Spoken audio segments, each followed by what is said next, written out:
what's this here? I guess I never told you. Told me what?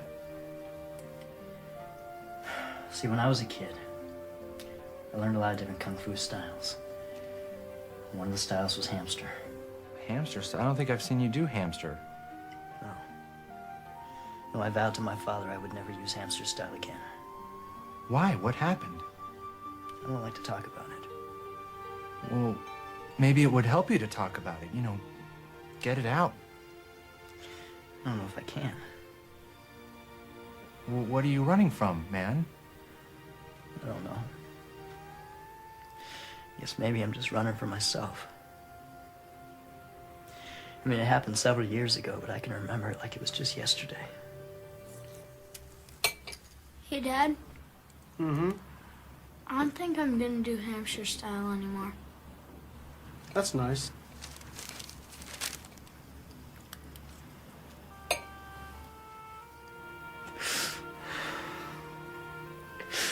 And that's the way it went down, man. Shit. Ben! Use your hamster style! No, I can't! Hamster style, Ben! Do it! No! Hey, Dad. I don't think I'm gonna do hamster style anymore. That's nice. That's nice. That's nice. That's nice.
Uh-oh, someone's learning how to edit. Watch out, everybody.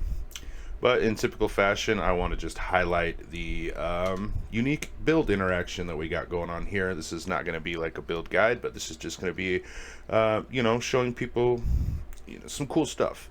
For those that don't know, the hamster style is hollow palm technique. I know I got my little guy right here. Don't worry, just tuckered out from all that spinning. But this is what the whole entire build is hinged around. It's pretty, you know, pretty straightforward. As you see, you get flat added physical damage to melee skills per dexterity. 10 dexterity is the breakpoint right there, while you are unencumbered. If you see there at the very bottom, unencumbered means you have no gloves, no main hand item, and no offhand item. If you take a look at our character, we do have a sword, but this sword has very unique properties as well. The cool thing about this sword is that melee hits count as Rampage kills, so you don't actually have to get the kills to spawn the dervishes. You need about 15 stacks to get them to spawn. I think it is 15, and that's relatively easy to do with the first monster, especially with a high attack speed cyclone build. So as soon as the dervishes spawn, the sword basically vanishes, or kind of becomes the dervishes. It's a little bit more like kind of like a companion thing, almost like an animate weapon. It's a really cool interaction. I didn't know about this sword till slapping this build together. But yeah, so you get your 15 Rampage stacks, and then the dervishes spawn. Basically, as you saw in the showcase, there's like extra cyclones that are spinning off of me. Those are the dervishes. I think there's like 2 or 3, I'm not sure if there's 3, but there's at least 2 of them. I know that. And pretty cool with those guys is that their hits also count as adding up on those Rampage kills. Now, they don't do a whole lot of damage because obviously it's probably the base weapon, you know what I mean? But what it does do is it keeps your Rampage uptime. So we can reliably count the Rampage in single target situations because we are getting Rampage on hit. So if you are to clear the map, and you're gonna get 1,000 stacks pretty easily, by the time you do reach the boss, you will have 1,000 stacks of Rampage. So it's not unreasonable to say that you'll have 1,000 stacks of Rampage when you go meet a boss. You just got to watch out for one-shots and things like that. Obviously, I'm just kind of memeing mapping builds, so let's just take a look and see what we've done so far. It's pretty, like I said, I'm not going to go into depth about everything. I want this video to be kind of condensed and just highlight the unique interactions. But this is a deck stacking build. We're right side of the tree where all the dexterity is, and this is one of the most basic, like, I slapped it together with jewels in the guild kind of tree. We did have a couple of these jewels that convert attributes, which are really clever for something like this. An adorned setup would probably be better, just because you can get so much juice out of those jewels. We are hitting around the 1200 breakpoint for dexterity, which is when it really starts to feel good. And because it is a stacking build, the damage is just going to go up from here. So just as a caveat, we're sitting around 3 mil DPS single target, probably a little bit higher. That's with Rampage stacks up and everything, about 2.8 without. So we're basically at, that spot where it's playable. But it can be shot to the moon. So let's just take a look here. This careful planning is positioned up here, converting these 2 intelligence nodes. This is giving me about 50 dex. I have another one down here, fluid motion, that's converting these 4 strength nodes. So this is giving me 40, 50, 60, about 60 plus dex with that one allocated there. Obviously picking up dex wherever we can. This is a pretty good spot to put this large Thud of Hope, and these things are dirt cheap. I think I bought this for like 40C. They're just, pretty good value for 40C. We get 40 dex just from Finesse and Path of the Hunter. Really nice. And we also grab, whatever goodies we can also grab in this Thread of Hope. So Hired Killer, mana reservation, more life, blood siphon's good, strength, we love it. Physical overwhelm, more strength and physical damage, it's always good. Suppress, and weapon artistry, which is really good for cyclone builds because cyclone sucks ass. So that 0.2 meters to melee strike range really does boost up the area of the cyclone effect. I did get these I did have this one allocated, but I really wanted this juicy 20, and I figured, you know, 10, 20, 40 points of dexterity, it's worth it. So, you know, everything else is pretty basic, you know, grabbing life. This mastery right here, utmost swiftness for dex stacking, is a must. It's a given. And then nothing really too crazy on the cluster jewel. It could be rolled better, but this is pretty GG. Devastator helps with the clear. Nice explodes. That's pretty solid. And then Insatiable Killer, and I think that's how you say it, is our only source of frenzy charge generation. So attack build, frenzy charges kind of goes together. Then we have a Watcher's Eye. You know, it's pretty decent. The only thing that you really want to look out for on an Impale build like this is the Impales you inflict last 2 additional hits while using Pride. That's basically any Impale build is going to want that. Obviously, we're going Fizz converted as, so we're going to take that for our Purity of Elements. Yeah, pretty generic setup. And then this medium cluster, this was literally just harvest crafted until I hit, what is it, Rapid Infusion. Not really too sure if this is giving me the best value. Last time I played Cyclone, we didn't have, what is this, infused channeling support. I'm old school, so this is kind of new to me. I haven't played Cyclone in a very long time. Usually stay with ranged builds, as you usually do. But, you know, I just figured, let's give it a try. It actually has 2 parts of it that are really good. It has a defensive side and an offensive side, so I like supports like that. And we decided to throw it in, and that's why we're using Rapid Infusion. Definitely just seems like a no-brainer there. And then, of course, the bread and butter of the entire thing, which is one with nothing, small cluster, and that's going to give you Hollow Palm Technique. Now, we're using a Headhunter. It's just basically like you know, this could probably be easily replaced with a Stygian Vice. More decks, it'd be nice. Same thing with the chest piece. Cloak of Flame's awesome, don't get me wrong, but crafting a GG deck stacking chest piece is probably much better. This is like one of my failed attempts. It was usable, and that, you know, less damage taken per 220 decks is going to be very juicy for this build. Basically, we're at that breakpoint. Like, if I switch things around a little bit, I can get up to like 1400, but I have to solve res issues. So we're kind of stagnant right now as far as where I'm at currently with the character. As you can see, my reses are very tight, and we're literally using the Venter's Gamble just to make up resistances. It's like 130 res on this one ring, and I just need it. So I don't really care about quantity or rarity on this item. I need the reses, you know what I mean? Like, that's basically where I'm at. I think I bought this Venter's for like 2 divine, you know. I just, like I said, I just wanted to shore up my resistances, and that's the whole reason why we're using this. We obviously have a couple of Le Hoops right here that are really nice. Deck stacking Le Hoops. So if I can get out of this chest piece, get some reses on it to make up for that fire res, because it just kills me, the fire res. And yeah, so we could get up to about 1400 just to kind of give you guys an idea. Let's hop over to the POB and let me pull out the good old Quackulator. So as you see here, 14 to 20 attack damage per 10 dexterity. So if we just do some quick maths, let's say average of 14 to 20 is what, 17? So let's do 17 times, and we're at about what, 1100? So 1100 dexterity equals about, oh, well, I did that stupid ass. 1100. This is basically our average flat fizz that we're scaling is 1870. This is before modifiers and all this stuff. This is just with the deck stacking and the hollow palm technique. It's pretty decent for just, you know, flat fizz. Now if we're to take this, let's do 1200 times the average. It's starting to look a lot better. 2040 is the average flat breakpoint. If we can get to 1400,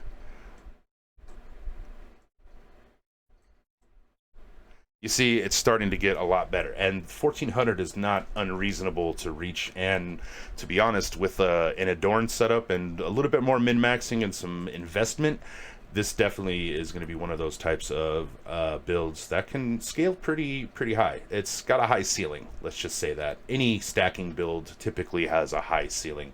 Basically, you know, the reason for this build is just, it was a character I had that was very confused, just kind of trying to do random builds, and I found this jewel in the guild stash and decided to make a character with it because I already had a champion and I could go impale. So we switched out from inspirational, went master of metal, picked up some impale stuff, impale chance. We're not even 100%, we're like 60% impale chance. So getting that up, probably running impaler on a 6-link probably be better. Impale support, I mean, on a 6-link would probably be better. There's a lot of things that can be done with this character, but we're basically just at that point where things are starting to feel good and starting to actually come together. And I figured I just wanted to show off a really fun, old school, Mimi kind of build that maybe people aren't really 100% aware of.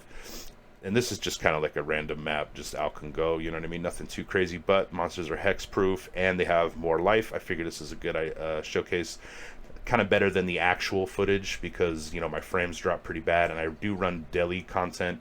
So, and like I said in the showcase footage, you know, if anyone has any suggestions for settings stuff, please leave them in the comments. I've just been trying to get my game squared away as much as possible. So I'm not going to take too long in this little video demonstration here. I just kind of want to show off, you know, what it typically looks like when you're not, you know, you're not on a fucked up, I don't know what it was that day too. Like I couldn't play audio during the footage recording, so it's just, I mean, it's pretty solid build. You know what I mean? Like we got the damage as far as like just mapping. Yeah, mapping feels great.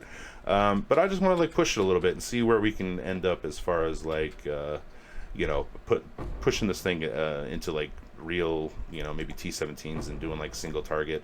It is definitely meme-y right now for sure. I admit it, but I love a good meme. I can't lie. So, but yes, the Dancing Dervish, it's giving us the Rampage. We kind of went over that. It's Rampage on hit, and they themselves give you Rampage on hit. So even if I'm not attacking, as you see, I'm still getting Rampage from the Dancing Dervishes, and they're still hitting, and it's still nice. So let's just go ahead and continue on. Show off some single target. I'm trying not to lose my Rampage. Like typically any other time, you know, your Rampage would fall off if you're just like casually playing and not really paying attention. Anyway, another thing to note too, because a lot of people like, you know, talk shit like, oh, you grab shrines and stuff. Shrines can actually brick this build pretty heavily, and Headhunter kind of bricks it as well. The biggest reason why is because we take I can't remember the name of the keystone. Talking all that good shit, now we're not doing any damage. Where the fuck's all my damage at? Okay, there we go. But like as you see, like single target, you know, we're not falling off on any Rampage. But the notable that I was talking about is called Precise Technique. So a Headhunter and Shrine buffs can potentially brick this Precise Technique. Let me just show you guys in the POB here. So I notice like when I grab a massive shrine, my HP goes up to where's my HP at? Whatever. Oh yeah, so total life right here, 3600. So when I get a massive shrine, it pops my HP up to, I think it's the highest I seen was 4600. So as soon as it goes higher than the accuracy, which is 4411, at basically bricks Precise Technique, and I lose 40% more attack damage. Now, this wasn't that much of an issue in previous iterations, but because I run Headhunter and I do grab shrines, I'm probably actually going to spec out of shrines, but Headhunter will still give you like larger HP pools, so it's something to be aware of. But I took these 4 points just so that I can run a precision, max level precision, to alleviate that issue. Something to be aware of if you are running Precise Technique. You always want to make sure your accuracy is much higher than your health. In this case, it definitely is. However, since we do use Headhunter, which is borrowed power, you got to be a little bit mindful of that. I did have these other 2 points allocated for martial prowess, and it kind of like made it feel better as far as like the buffs. It didn't fall off. Like I think I had my accuracy was above, it was like maybe 4,900, so it was perfect with these 2 points, and I could still get headhunter buffs and massive shrines, and it wouldn't fuck with me too bad. But anyway, it didn't really work out all that well, and I needed to squeeze more auras, so I figured we'd take these 4 and actually dropped an enlighten, so that's why we decided to do that. But lots of things to do, lots of ways to play around with it. The champion is just a solid class in general. There's not really a whole lot that the champion can't do. I love it. So I haven't played one in a while, and this has just been a cool little fun project. Just trying to kind of rack my brain, think if there's anything else noteworthy that I can mention about hollow palm technique. It's funny because, you know, you're just giving them the paws, you know what I mean, the hands. So I definitely like that. But for anyone that's watched my previous shitty YouTubes, you know I don't POB very well. This one is pretty easy to wrap your head around. As far as like, it's just an attack build. There's not that many crazy interactions going on. So I'm pretty sure I got a solid POB here. If anyone is interested, the POB will be in the description, so double check for that, and help me out here, because there's this right here that's kind of pissing me off, and I don't know how I can get it to where it's not in the red. And it is a valid source, as you saw in my example just now. We have 1,000 Rampage uptime on single target, so that's kind of why I wanted to do that, just to kind of be like, hey, why is this like this? Because I don't POB, you know, like average people. So we're still learning the tool here, and I definitely love it. It's an incredible tool. I'm just a fucking shitty person who doesn't do his homework. So but we're trying, is my main point. And if anyone can let me know how I can alleviate this issue here in the config, I mean, I don't know, there's nothing I could do to make it like understand that I do have Rampage. So whatever, Squirrel Master, or hamster style Squirrel Master, full effect. So yeah, just so you guys know, this is the 3rd build of the league, and the other 2 are alive and well, and they are fully decked out. And we are broke again because we keep spending money on meme builds, but we have plenty of strong guys to farm up more currency, so I'm not too worried about it. And honestly, the tail end of the league, I just like dicking around anyways. So I hope you guys enjoyed the video. Please like, subscribe, and come hang out, and there will be more meme worthy content coming soon, I assure you. I'm gonna say peace out. Y'all stay frosty out there. Peace.